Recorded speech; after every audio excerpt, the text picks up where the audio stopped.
上等與下等嘅迷思。第一個我哋要處理嘅問題就乜嘢係上等，乜嘢係下等。一般嘅人咧就話點人管人嗰個咧就喺上高嘅，你俾人管你俾人點咧你就喺底下嘅。如果咧你嘅朋友全部咧都係上高嗰一撮嘅人咧非富則貴，咁你咧就打入咗咧上流嗰個嘅社會啦。我哋有個假設就呢班人咧識享受嘅，佢衣食住行咧都係高檔嘅，係優質嘅。但係我哋諗一諗，呢個係咪一個正確嘅定義呢？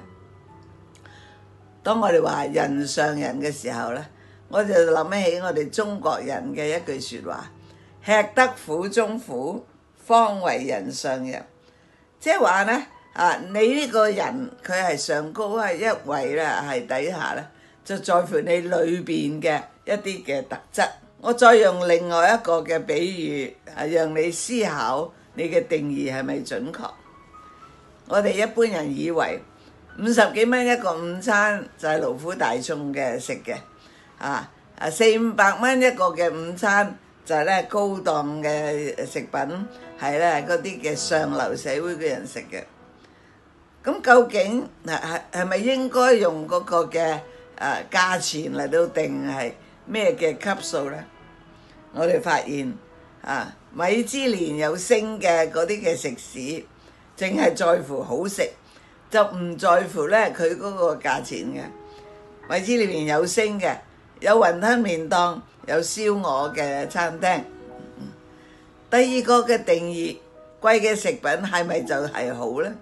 唔係啦，好嘅食品咧應該係健康嘅，啱唔啱？佢哋做過一個嘅研究，就話咧嗰啲 fine dining 嗰啲嘅餐廳裏邊嘅食物其實咧嗰個對身體嘅健康咧仲差過咧麥當勞，因為咧膽固醇好高，嗰啲鵝肝嗰啲雪花牛肉嗰啲咧嗰啲汁全部咧都係高油、高糖、高鹽嘅咁所以咧按住健康嗰個嘅元素咧貴價嘅食物咧就唔係好嘅食物。第三你食咗嗰啲嘅嘢你係保護咗環境抑或咧你破壞咗環境。第四，你坐喺嗰度食係咪好舒服咧？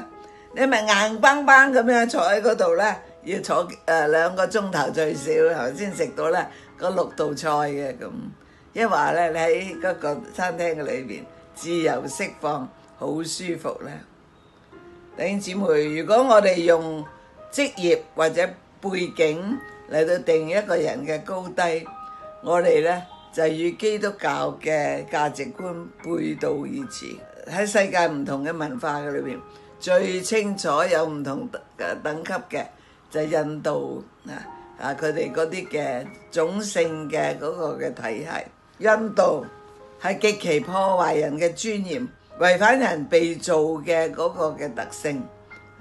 佢哋將一啲嘅賤民規劃咗佢係咧不能碰觸嘅但其實所謂賤民嗰個嘅當中咧，有好多非常聰明嘅性格咧，非常好嘅一啲嘅人。